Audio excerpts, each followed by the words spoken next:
એક એક સ્કંધોના ઘાટ પર થતી થતી આગળ વધશે અને છેક આશ્રય લીલા સુધી સર્વ ભક્તોને લઈ જશે.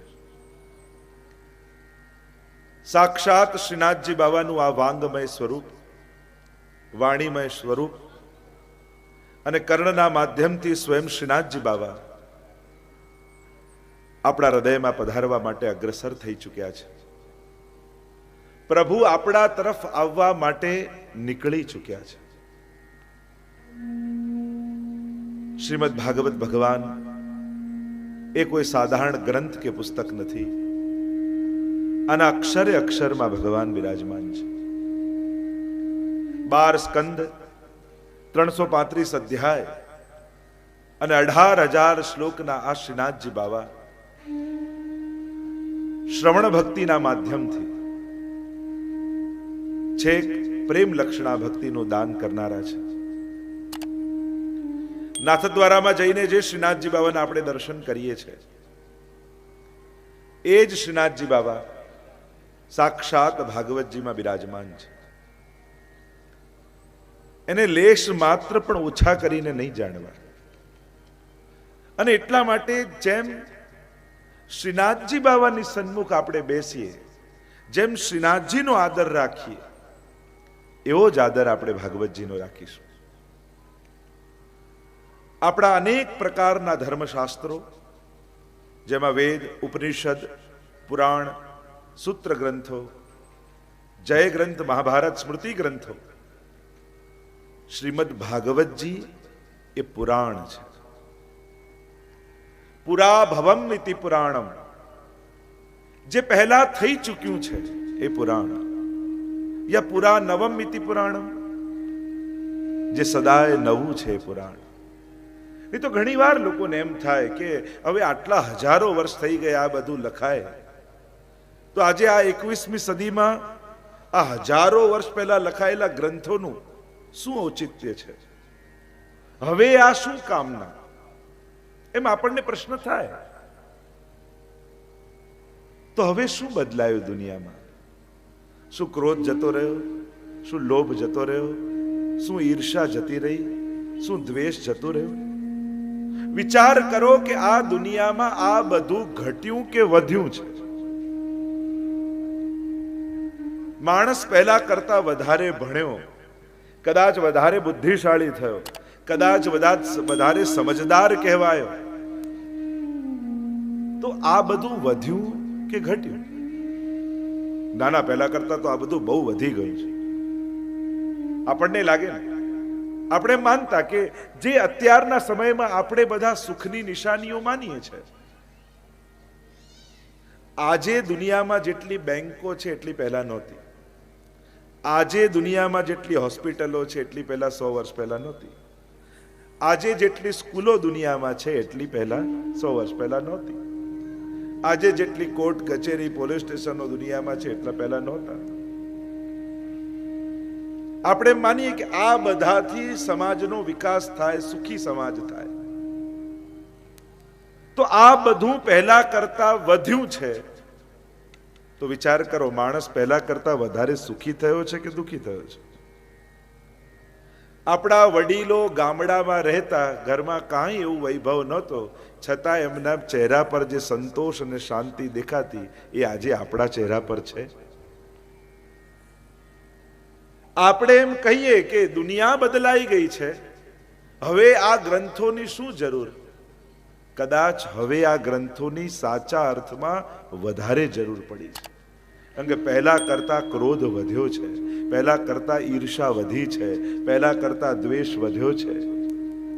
અને જ્યારે આ બધું દુનિયામાં વધ્યું છે, અને એટલા માટે આ શાસ્ત્રોની આજે દુનિયામાં વધારે જરૂર પડી છે. એટલે કોઈ એમ કહેતું હોય કે આ બધું જૂનું, હવે કામનું નહીં, ખરેખર તો હવે જ આની જરૂર છે. કારણ કે જે રાગ દ્વેષ દુનિયામાં વધી રહ્યા છે, અને એટલા માટે ધર્મની વધારે જરૂર પડી છે. પુરા નવમ ઇતિ પુરાણમ, અને એમાં પણ ભાગવતજી તો મહાપુરાણ. કારણ કે પુરાણમાં 5 લક્ષણ હોય. સર્ગશ્ચ પ્રતિસર્ગશ્ચ વંશો મનવંતરાણી ચ વંશાનું ચરિતમ ચેતી પુરાણમ પંચલક્ષણમ. આ 5 લક્ષણ જેમાં હોય ને પુરાણ કહેવાય, અને 10 લક્ષણ જેમાં હોય ને મહાપુરાણ કહેવાય. આપણે ભાગવતજીને મહાપુરાણ કહીએ છીએ. અત્ર સર્ગો વિસર્ગશ્ચ સ્થાનમ પોષણ મૂતય મનવંતરેશાનું કથા નિરોધો મુક્તિરાશ્રય. આ 10 લક્ષણ ભાગવતજીમાં છે. ભાગવત એક અક્ષરના અર્થો કર્યા. ભા એટલે પ્રકાશ, જે આપણા જીવનમાં પ્રકાશ પાથરે ભાગવત છે. તમને એમ લાગે કે શું અમે અંધારામાં છીએ? જે વ્યક્તિ પોતાનું કલ્યાણ જોઈ ન શકતો હોય, સમજી ન શકતો હોય, એ અજ્ઞાનના અંધકારમાં જ કહેવાય. માણસ એનું સુખ જોઈ શકે છે, સુખ એને દેખાય, સુખ એને સમજાય, પણ એને એનું કલ્યાણ ન દેખાય ન સમજાય. પ્રકાશ પાથરે ભાગવત છે. ગ એટલે ગતિ, જે જીવનને ગતિ આપે ભાગવત છે. ગતિશીલ તો જીવન છે જ, અને પ્રગતિની પાછળ આંધળો બનેલો માણસ પોતાની સદગતિને ભૂલી જાય છે. સીધે સીધી વાત છે, ઊંઘના ભોગ આપી મોંઘો પલંગ ખરીદવાની કોશિશ ક્યારેય ન કરતા. ભૂખના ભોગે ઉત્તમ ભોજન લાવવાની કોશિશ ક્યારેય ન કરતા. સુખ અને શાંતિનો ભોગ આપી જીવનને ઉન્નત કરવાનો પ્રયાસ ક્યારેય ન કરતા. આપણા બધાની તકલીફ આજે એ છે, લાઈફસ્ટાઈલ સુધારવામાં લાઈફને ગુમાવી બેસીએ છીએ. જીવન સ્તર સુધારવામાં જીવનનો ભોગ આપી દઈએ છીએ. ગતિ જરૂરી છે, પ્રગતિ થાય જીવનમાં, પણ સદગતિને ભૂલ્યા વગર. જેમાં પ્રસન્નતા નથી એ પ્રગતિ નથી. પ્રગતિ જો પ્રસન્નતા ન લાવે એને પ્રગતિ કહેવાય જ નહીં. આપણા જીવનમાં પ્રસન્નતા વધી રહી છે કે નહીં, એનાથી પ્રગતિનું માપદંડ કાઢજો. સાધનો અને વસ્તુ વધે એ જ કેવલ પ્રગતિનું લક્ષણ નથી. અને સફળતા જીવનના કોઈ એક જ પક્ષે ન હોય. માણસ કદાચ આર્થિક રૂપે સફળ થાય, પણ સામાજિક રૂપે, પારિવારિક રૂપે, સાંસ્કૃતિક રૂપે, આધ્યાત્મિક રૂપે, ધાર્મિક રૂપે, શું આ દરેક પાસાઓમાં એ સફળ થયો કે નહીં એનું ચિંતન નહીં કરવાનું. એક જ પક્ષે સફળતા એ સફળતા ન કહેવાય. સર્વાંગી સફળતા હોવી જોઈએ. તમે જીવનમાં બધું જ મેળવી લો, પણ સ્વજનોનો સ્નેહ ગુમાવી દો તો ક્યાંક નિષ્ફળ જ છો. અત્યારના સમયમાં સાચી સફળતા એ છે કે તમે તમારા પરિવાર અને કુટુંબને સાથે રાખી પ્રસન્નતામાં જીવી શકો છો કે નહીં. 7 વારના નામ તો આપણને આવડે છે, હું તમને 8મો વાર સમજાવું. સોમવાર, મંગળવાર, બુધવાર, ગુરુવાર, શુક્રવાર, શનિવાર, રવિવાર, અને 8મો વાર છે પરિવાર. જો પરિવારને ભૂલ્યા તો 7 વાર બગડશે. અને એટલા માટે અમારા મહાપ્રભુજી તો સમજાવે કે આ બધું છોડવાનું નથી, આ બધાને મૂકીને ભાગવાનું નથી. કારણ કે આખી દુનિયામાં બધે વૈષ્ણવ ગોતવા જાઓ છો, પણ ઠાકોરજીએ ઘરમાં 5 વૈષ્ણવ આપ્યા છે, એમાં વૈષ્ણવ કેમ નથી જોઈ શકતા આપણે? આ બધા બંધન નથી, પણ આ બધા વૈષ્ણવ છે, આ સેવામાં સહાયક છે. આવો ભાવ આપણા જીવનમાં કેમ ના આવે? તો પ્રસન્નતા વગર પ્રગતિ સંભવ નથી. અને એટલા માટે પ્રગતિનું તારણ કેવલ બેંક બેલેન્સથી નહીં, પણ જીવનમાં પ્રગટેલી પ્રસન્નતાથી કાઢજો. મારા જીવનમાં પ્રસન્નતા આવી, એ તો સૌભાગ્યશાળી હોય, એના ઘરે ઠાકોરજી વિરાજતા હોય. અને લૌકિકમાં ગમે તેટલો ક્લેશ હોય, પણ સવારે 3 તાળી પાડી લાલનને જગાવે અને મુખારવિંદના દર્શન કરે એટલે એના જીવનમાં પ્રસન્નતા વ્યાપી જાય. મારો લાલન કૃપા કરીને મારા ઘરે બિરાજે છે. સુખનું મૂળ પ્રભુ છે. તો ગતિ પ્રગતિ સાધીએ, પણ સદગતિને ભૂલ્યા વગર. વ એટલે શ્રેષ્ઠ વર, શ્રેષ્ઠ સાધન ભગવત પ્રાપ્તિનું એ ભાગવતજી છે. અને ત એટલે તારનારી કથા, આ ભવસાગરને પાર ઉતારનારી કથા એ ભાગવતજી છે. એવી દિવ્ય ભાગવતજીની સન્મુખ આપણે બેઠા છીએ. આપણે બધા ભાગ્યશાળી છીએ, કારણ ભગવાનને સાંભળવાનો અવસર આપણને મળ્યો છે. 7 દિવસ સુધી ભગવાન બોલશે ને આપણે સાંભળીશું. ગઈકાલે મહાત્માની કથામાં પ્રવેશ કર્યો હતો. પદ્મ પુરાણ અંતર્ગત 6 અધ્યાયમાં મહાત્માની કથાનું વર્ણન છે. આપણે ત્યાં 17 પુરાણો કયા છે અને 18મું પુરાણ એ મહાપુરાણ શ્રીમદ ભાગવતજી. તો પદ્મ પુરાણ અંતર્ગત આ 6 અધ્યાય. ગઈકાલે પ્રભુનો પરિચય આપણે મેળવ્યો. જેની કથા સાંભળવા જઈ રહ્યા છીએ પ્રભુ છે કોણ, એનું સ્વરૂપ કેવું, એનું સામર્થ્ય કેવું, એનું સ્વભાવ કેવું, આ ત્રણેયનો પરિચય કરવાથી સ્નેહ દ્રઢ થયો. પ્રભુમાં સ્નેહ જાગ્યો. અરે મારા પ્રભુ કેવા છે? તો કે સચ્ચિદાનંદ રૂપાય વિશ્વોત્પત્યાદિ હેતવે, વિશ્વની ઉત્પત્તિ સ્થિતિ અને લય કરનારા છે. તાપત્રય વિનાશાય, ત્રિવિધ તાપને હરનારા પ્રભુ છે. એટલે કે પ્રભુની શરણે જશો તો પ્રભુ તમારા બધા જ દુઃખોને હરી લેશે. દુઃખ જીવનમાં આવે છે, સહજ છે.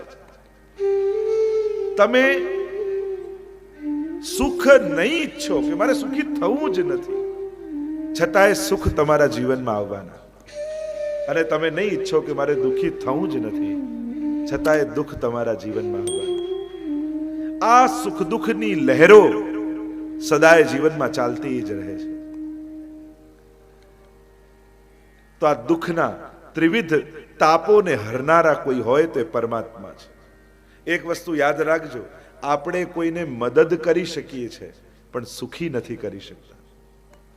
તમે કોઈને હેલ્પ કરી શકો કે ચલ હું તને મદદ કરવા આવું, પણ તમારી મદદ કરતી સમયે તમે કોઈ એવી ગેરંટી ના આપી શકો કે મારી મદદથી તું સુખી જ થઈશ. સુખ તો કેવલ ને કેવલ પરમાત્માના હાથમાં છે. આપણો પુરુષાર્થ પેલી પતંગ જેવો છે કે ગમે તેટલી સારી પતંગ લઈને આવો, પણ પવન ન હોય તો એ પતંગ ચઢે નહીં. ભગવાનની કૃપા એ પવન જેવી છે, અને સારો પવન હોય ને તો આપણા જેવા ફાટેલા પતંગો ચડી જાય. પ્રભુની કૃપા જેના પર હોય એના નબળા પુરુષાર્થો પણ પ્રભુ સફળતાને પ્રદાન કરી દે છે. અને એટલા માટે વૈષ્ણવ જે છે એ ન બુદ્ધિ બળે જીવે, ન પુરુષાર્થ બળે જીવે, ન સામર્થ્ય બળે જીવે. વૈષ્ણવ જીવે છે પ્રભુની કૃપા બળે, કે મારો ઠાકોરજી કરનારો છે, પ્રભુ જ કરનારા છે. પ્રભુ સર્વ સમર્થો હિ તતો નિશ્ચિતતામ વ્રજેત. એટલે જ અમારા મહાપ્રભુજી સમજાવે છે કે તું તારા ઠાકોરજીને નબળા ન જાણ. કારણ કે જ્યારે જ્યારે પ્રભુને નબળા માનીએ છે ને ત્યારે ત્યારે ચિંતાઓ આપણે આપણા માથે લઈ લઈએ છીએ. કારણ કે એમ થાય કે આ કોઈ નહીં કરે, આ પ્રભુથી પણ નહીં થાય, એટલે મારે જ કરવું પડશે. આપણી પ્રત્યેક ચિંતા એ પ્રમાણિત કરે છે કે આપણે પ્રભુને સર્વ સમર્થ નથી જાણતા. મહાપ્રભુજી પ્રભુના 2 લક્ષણ આપણને આપ્યા, અને આ 2 લક્ષણ જો સમજાઈ જાય, એક પ્રભુ સર્વ સમર્થ છે, અને બીજું અંતર્યામી સમસ્તાનામ ભાવમ જાનતી માનસ. પ્રભુ દરેકના ઘટની જાણનારા છે, પ્રભુ દરેકના મનની જાણનારા છે. અને એટલા માટે એ જાણે છે તમારા મનમાં શું ચાલે છે. એ સર્વ સમર્થ છે. એ વાતનો જ્યારે જીવનમાં સ્વીકાર કરી લેશો ને પછી શંકા અને ચિંતા બંને જતી રહેશે. પછી તો એ જ સુરદાસજીનો ભાવ, દ્રઢ ઇન ચરણ કેરો ભરોસો, શ્રી વલ્લભ નક ચંદ્ર છટાબિન સબ જગમાં જ અંધેર. મહાપ્રભુજીના ચરણોમાં દ્રઢતા આવી જશે, અને દ્રઢતા આવશે એટલે ચિંતા જતી રહેશે. એક વાર એક રાજા રથ પર સવાર થઈને એક ગામથી બીજે ગામ જતો હતો. એને જોયું કે ખેડૂત ગામના બહાર બેઠો છે. ઉનાળાના દિવસો, તડકો છે, બાજુમાં એક પોટલું રાખીને બેઠો છે. રાજાને આવી દયા કે હવે આટલા ઉનાળાના દિવસો છે, લાવ આને હું પેલે સામે ગામ ઉતારી દઉં. એટલા ખેડૂતની પાસે રથ ઉભો રાખ્યો એટલે પેલો ડરી ગયો, અરે મહારાજ આપ અહીંયા. અને રાજાએ કહ્યું કે ચાલ હું તને બીજે ઉતારી દઉં, બેસી જા મારા રથ ઉપર. અરે મહારાજ આપને શ્રમ કેમ અપાય, હું તો મારી રીતે જતો રહીશ, આપ તકલીફ ન કરો. અરે હું તને કહું છું ને બેસી જા, હું ત્યાં જ જઉં છું, એ જ મારો રસ્તો છે, તને ઉતારી દઈશ. રાજાએ બહુ આગ્રહ કર્યો એટલે પેલો ખેડૂત ડરતો ડરતો રથ ઉપર બેઠો. રાજાનો રથ ચાલ્યો, પણ રાજાના રથમાં બેઠો ડરતો ડરતો પોટલું માથે રાખીને બેઠો. રાજાએ કહ્યું કે પોટલું નીચે મૂકી દે. ખેડૂત કહે અરે મહારાજ, એક તો હું બેસી ગયો છું અને પાછો પોટલું આમાં મૂકી દઉં, આટલો ભાર ન મૂકું. મહારાજ કહે અરે મૂર્ખ, પોટલું માથે રાખ્યું છે તોય ભાર તો રથ ઉપર જ આવે છે. એમ સર્વ સમર્પણ કરી બ્રહ્મ સંબંધ લઈ ઠાકોરજીને સર્વસ્વ સોંપી દીધું. હવે ચિંતાના પોટલા માથે રાખીને શા માટે ફરો છો? જ્યારે બધું જ સોંપી દીધું છે કે પ્રભુ હુંય તારો અને મારુંય તારું, હવે આપણું શું છે કે આપણે ચિંતા કરવાની? તતો નિશ્ચિત તતામ વ્રજેત. મહાપ્રભુજી કહે છે નિશ્ચિંત થઈ જાય, તું પ્રભુનો થઈ ગયો છે. તારી ચિંતા કરનારો ઠાકોરજી તારા માથે બિરાજે છે, એ સઘળું કરશે. ભરોસો રાખ ઠાકોરજી. જેનો ભરોસો ઓછો એની ચિંતા મોટી. ભરોસો જેનો નાનો હોય ને એની ચિંતાઓ મોટી હોય, અને જેનો ભરોસો મોટો હોય એની ચિંતાઓ નાની થતી જાય. દ્રઢ વિશ્વાસ રાખો પ્રભુમાં, એ સઘળું કરશે. તાપત્રય વિનાશાય, ત્રિવિધ તાપને હરી લેનારા ઠાકોરજી છે, એ દુઃખ હરશે. એવા ઠાકોરજી છે કોણ? એવા પ્રભુ છે કોણ? શ્રી કૃષ્ણાય વયમ નમઃ. એ છે શ્રી કૃષ્ણ. એની જ તો કથા ભાગવતજીમાં છે. વયમ નમઃ, અમે નમન કરીએ છીએ, અમે સ્તુતિ કરીએ છીએ. માણસ પહેલા કરતા વધારે ભણ્યો, કદાચ વધારે બુદ્ધિશાળી થયો, કદાચ વધારે સમજદાર કહેવાયો, તો આ બધું વધ્યું કે ઘટ્યું? નાના પહેલા કરતા તો આ બધું બહુ વધી ગયું છે. આપણને લાગે ને, આપણે માનતા કે જે અત્યારના સમયમાં આપણે બધા સુખની નિશાનીઓ માનીએ છીએ, આજે દુનિયામાં જેટલી બેંકો છે એટલી પહેલા નહોતી. આજે દુનિયામાં જેટલી હોસ્પિટલો છે એટલી પહેલા 100 વર્ષ પહેલા નહોતી. આજે જેટલી સ્કૂલો દુનિયામાં છે એટલી પહેલા 100 વર્ષ પહેલા નહોતી. આજે જેટલી કોર્ટ કચેરી પોલીસ સ્ટેશનો દુનિયામાં છે એટલા પહેલા નહોતા. આપણે માનીએ કે આ બધાથી સમાજનો વિકાસ થાય, સુખી સમાજ થાય. તો આ બધું પહેલા કરતા વધ્યું છે, તો વિચાર કરો, માણસ પહેલા કરતા વધારે સુખી થયો છે કે દુઃખી થયો છે? આપણા વડીલો ગામડામાં રહેતા, ઘરમાં કાંઈ એવું વૈભવ નહોતો, છતાં એમના ચહેરા પર જે સંતોષ અને શાંતિ દેખાતી, એ આજે આપણા ચહેરા પર છે. આપણે એમ કહીએ કે દુનિયા બદલાઈ ગઈ છે, હવે આ ગ્રંથોની શું જરૂર? કદાચ હવે આ ગ્રંથોની સાચા અર્થમાં વધારે જરૂર પડી છે. કારણ કે પહેલા કરતા ક્રોધ વધ્યો છે, પહેલા કરતા ઈર્ષા વધી છે, પહેલા કરતા દ્વેષ વધ્યો છે. અને જ્યારે આ બધું દુનિયામાં વધ્યું છે, અને એટલા માટે આ શાસ્ત્રોની આજે દુનિયામાં વધારે જરૂર પડી છે. એટલે કોઈ એમ કહેતું હોય કે આ બધું જૂનું, હવે કામનું નહીં, ખરેખર તો હવે જ આની જરૂર છે. કારણ કે જે રાગ દ્વેષ દુનિયામાં વધી રહ્યા છે, અને એટલા માટે ધર્મની વધારે જરૂર પડી છે. પુરા નવમ ઇતિ પુરાણમ. અને એમાં પણ ભાગવતજી તો મહાપુરાણ.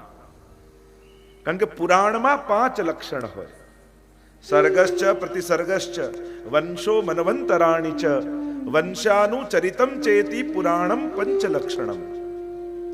આ 5 લક્ષણ જેમાં હોય ને પુરાણ કહેવાય, અને 10 લક્ષણ જેમાં હોય ને મહાપુરાણ કહેવાય.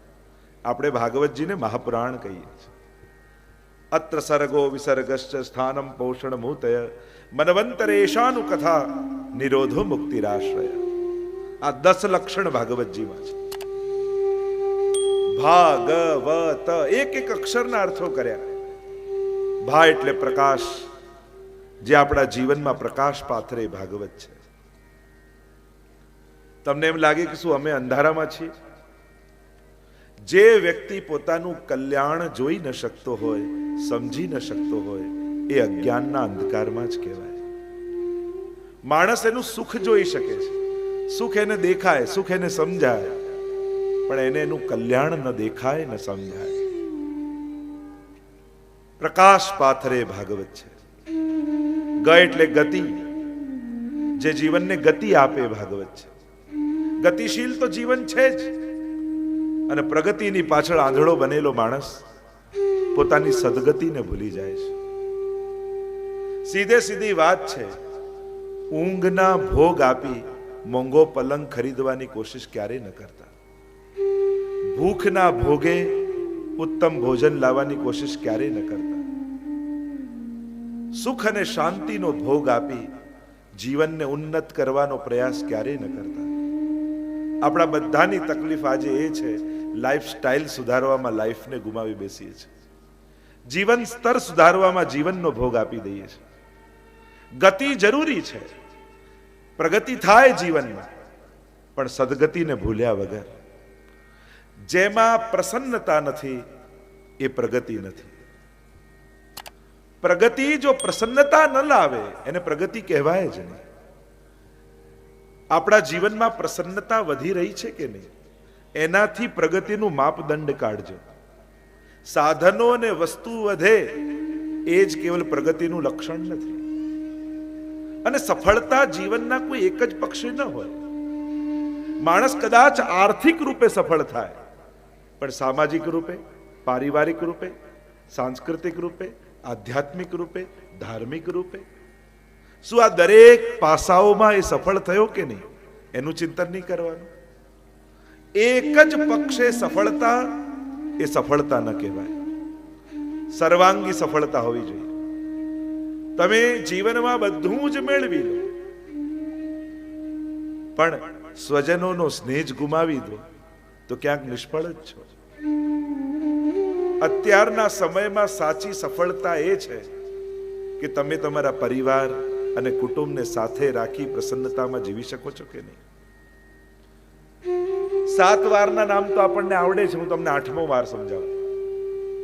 સોમવાર, મંગળવાર, બુધવાર, ગુરુવાર, શુક્રવાર, શનિવાર, રવિવાર અને 8મો વાર છે પરિવાર. જો પરિવારને ભૂલ્યા તો 7 વાર બગડશે. અને એટલા માટે અમારા મહાપ્રભુજી તો સમજાવે કે આ બધું છોડવાનું નથી, આ બધાને મૂકીને ભાગવાનું નથી. કારણ કે આખી દુનિયામાં બધે વૈષ્ણવ ગોતવા જાઓ છો, પણ ઠાકોરજીએ ઘરમાં 5 વૈષ્ણવ આપ્યા છે, એમાં વૈષ્ણવ કેમ નથી જોઈ શકતા આપણે? આ બધા બંધન નથી, પણ આ બધા વૈષ્ણવ છે, આ સેવામાં સહાયક છે. આવો ભાવ આપણા જીવનમાં કેમ ના આવે? તો પ્રસન્નતા વગર પ્રગતિ સંભવ નથી. અને એટલા માટે પ્રગતિનું તારણ કેવલ બેંક બેલેન્સથી નહીં, પણ જીવનમાં પ્રગટેલી પ્રસન્નતાથી કાઢજો. મારા જીવનમાં પ્રસન્નતા આવી, એ તો સૌભાગ્યશાળી હોય, એના ઘરે ઠાકોરજી વિરાજતા હોય. અને લૌકિકમાં ગમે તેટલો ક્લેશ હોય, પણ સવારે 3 તાળી પાડી લાલનને જગાવે અને મુખારવિંદના દર્શન કરે એટલે એના જીવનમાં પ્રસન્નતા વ્યાપી જાય. મારો લાલન કૃપા કરીને મારા ઘરે બિરાજે છે. સુખનું મૂળ પ્રભુ છે. તો ગતિ પ્રગતિ સાધીએ, પણ સદગતિને ભૂલ્યા વગર. વ એટલે શ્રેષ્ઠ વર, શ્રેષ્ઠ સાધન ભગવત પ્રાપ્તિનું એ ભાગવતજી છે. અને ત એટલે તારનારી કથા, આ ભવસાગરને પાર ઉતારનારી કથા એ ભાગવતજી છે. એવી દિવ્ય ભાગવતજીની સન્મુખ આપણે બેઠા છીએ. આપણે બધા ભાગ્યશાળી છીએ, કારણ ભગવાનને સાંભળવાનો અવસર આપણને મળ્યો છે. 7 દિવસ સુધી ભગવાન બોલશે અને આપણે સાંભળીશું. ગઈકાલે મહાત્માની કથામાં પ્રવેશ કર્યો હતો. પદ્મ પુરાણ અંતર્ગત 6 અધ્યાયમાં મહાત્માની કથાનું વર્ણન છે. આપણે ત્યાં 17 પુરાણો કયા છે અને 18મું પુરાણ એ મહાપુરાણ શ્રીમદ ભાગવતજી. તો પદ્મ પુરાણ અંતર્ગત આ 6 અધ્યાય. ગઈકાલે પ્રભુનો પરિચય આપણે મેળવ્યો. જેની કથા સાંભળવા જઈ રહ્યા છીએ પ્રભુ છે કોણ, એનું સ્વરૂપ કેવું, એનું સામર્થ્ય કેવું, એનું સ્વભાવ કેવું, આ ત્રણેયનો પરિચય કરવાથી સ્નેહ દ્રઢ થયો. પ્રભુમાં સ્નેહ જાગ્યો. અરે મારા પ્રભુ કેવા છે? તો કે સચ્ચિદાનંદ રૂપાય વિશ્વોત્પત્યાદિ હેતવે, વિશ્વની ઉત્પત્તિ સ્થિતિ અને લય કરનારા છે. તાપત્રય વિનાશાય, ત્રિવિધ તાપને હરનારા પ્રભુ છે. એટલે કે પ્રભુની શરણે જશો તો પ્રભુ તમારા બધા જ દુઃખોને હરી લેશે. દુઃખ જીવનમાં આવે છે, સહજ છે. તમે સુખ નહીં ઈચ્છો કે મારે સુખી થવું જ નથી, છતાંય સુખ તમારા જીવનમાં આવવાના. અને તમે નહીં ઈચ્છો કે મારે દુઃખી થવું જ નથી, છતાંય દુઃખ તમારા જીવનમાં આવવાના. આ સુખ દુઃખની લહેરો સદાય જીવનમાં ચાલતી જ રહે છે. તો આ દુઃખના ત્રિવિધ તાપોને હરનારા કોઈ હોય તો એ પરમાત્મા છે. એક વસ્તુ યાદ રાખજો, આપણે કોઈને મદદ કરી શકીએ છીએ પણ સુખી નથી કરી શકતા. તમે કોઈને હેલ્પ કરી શકો કે ચલ હું તને મદદ કરવા આવું, પણ તમારી મદદ કરતી સમયે તમે કોઈ એવી ગેરંટી ના આપી શકો કે મારી મદદથી તું સુખી જ થઈશ. સુખ તો કેવલ ને કેવલ પરમાત્માના હાથમાં છે. આપણો પુરુષાર્થ પેલી પતંગ જેવો છે કે ગમે તેટલી સારી પતંગ લઈને આવો, પણ પવન ન હોય તો એ પતંગ ચડે નહીં. ભગવાનની કૃપા એ પવન જેવી છે, અને સારો પવન હોય ને તો આપણા જેવા ફાટેલા પતંગો ચડી જાય. પ્રભુની કૃપા જેના પર હોય એના નબળા પુરુષાર્થો પણ પ્રભુ સફળતાને પ્રદાન કરી દે છે. અને એટલા માટે વૈષ્ણવ જે છે એ ન બુદ્ધિ બળે જીવે, ન પુરુષાર્થ બળે જીવે, ન સામર્થ્ય બળે જીવે. વૈષ્ણવ જીવે છે પ્રભુની કૃપા બળે, કે મારો ઠાકોરજી કરનારો છે, પ્રભુ જ કરનારા છે. પ્રભુ સર્વ સમર્થો હિ તતો નિશ્ચિત તતામ વ્રજે. એટલે જ અમારા મહાપ્રભુજી સમજાવે છે કે તું તારા ઠાકોરજીને નબળા ન જાણ. કારણ કે જ્યારે જ્યારે પ્રભુને નબળા માનીએ છે ને ત્યારે ત્યારે ચિંતાઓ આપણે આપણા માથે લઈ લઈએ છીએ. કારણ કે એમ થાય કે આ કોઈ નહીં કરે, આ પ્રભુથી પણ નહીં થાય, એટલે મારે જ કરવું પડશે. આપણી પ્રત્યેક ચિંતા એ પ્રમાણિત કરે છે કે આપણે પ્રભુને સર્વ સમર્થ નથી જાણતા. મહાપ્રભુજી પ્રભુના 2 લક્ષણ આપણને આપ્યા, અને આ 2 લક્ષણ જો સમજાઈ જાય, એક પ્રભુ સર્વ સમર્થ છે, અને બીજું અંતર્યામી સમસ્તાનામ ભાવમ જાનતી માનસ. પ્રભુ દરેકના ઘટની જાણનારા છે, પ્રભુ દરેકના મનની જાણનારા છે. અને એટલા માટે એ જાણે છે તમારા મનમાં શું ચાલે છે. એ સર્વ સમર્થ છે. એ વાતનો જ્યારે જીવનમાં સ્વીકાર કરી લેશો ને પછી શંકા અને ચિંતા બંને જતી રહેશે. પછી તો એ જ સુરદાસજીનો ભાવ, દ્રઢ ઇન ચરણન કેરો ભરોસો, શ્રી વલ્લભ નક ચંદ્ર છટાબિન સબ જગમાં જ અંધેર. મહાપ્રભુજીના ચરણોમાં દ્રઢતા આવી જશે, અને દ્રઢતા આવશે એટલે ચિંતા જતી રહેશે. એકવાર એક રાજા